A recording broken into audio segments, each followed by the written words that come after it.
My brother's fiancée called me at 11 p.m. 2 nights before the wedding and said, "I need to tell you something before you stand up there for him. I need to back up." My brother Wes had been with Dana for 4 years, and I'd been his best man since about week 3 of it, because that's just who we are. I'd written a speech. I'd been rewriting it since March. I had the rings in a box in my sock drawer, and I checked on them like they were alive. I was the one who told him to marry her. Our dad walked out when we were kids, and Wes has spent his whole life terrified he'd turn into that man.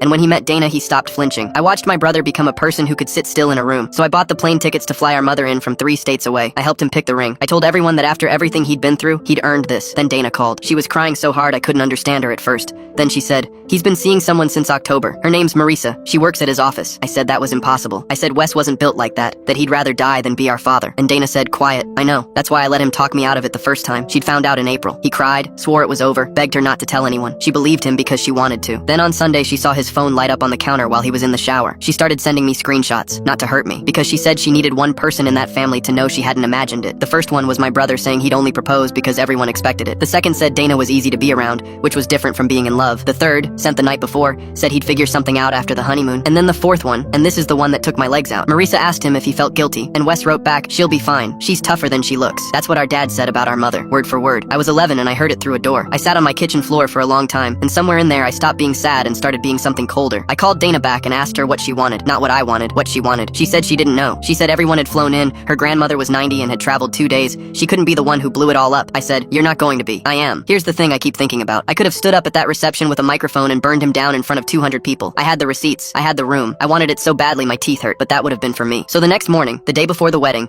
I drove to my brother's apartment at 7 a.m. and let myself in with the key I've had for 6 years. He was making coffee. He turned around and saw my face and he knew. He knew instantly. I've never seen a person's whole body understand something that fast. I put my phone on the counter with the 4th message on the screen, the one about our mother. I didn't say anything. He looked at it and he sat down on the floor of his own kitchen, and my brother, who did not cry at our grandfather's funeral, made a sound I've never heard from him. I said, "You have until noon. You call every person who got on a plane for you, and you tell them yourself. You call her parents. Then you go tell Dana to her face what you did, and you take whatever she gives you, and you don't defend yourself once." He said, "I can't." I said, "Dad couldn't either." He made the calls, all of them, our mother first. I sat there and listened to him do it, and I did not help him once. Dana didn't take him back. She stood in the hotel lobby and let him say all of it, and then she picked up her bag and left, and her grandmother, 90 years old, 2 days of travel, walked out beside her without looking at him. That was 14 months ago. Wes lost Marisa too, about a week after. Turns out she liked it better when it was a secret. He's been in therapy since August. He calls our mother on Sundays now, which he never did. He hasn't asked me to forgive him, which is the only reason I'm starting to. Dana texted me on what would have been their anniversary. Just thank you for not letting me marry him. People keep telling me I should have destroyed him at that reception, that he deserved it, that it would have been perfect. But my brother spent his whole life afraid he'd become the man who walked out on us. I wasn't going to hand him a stage and let him become the man who got dragged out. I made him walk out on his own, in daylight, and tell the truth with his own mouth. That's the only thing that was ever going to save him. And I didn't do it for him. I did it for the 11-year-old kid who heard it through a door.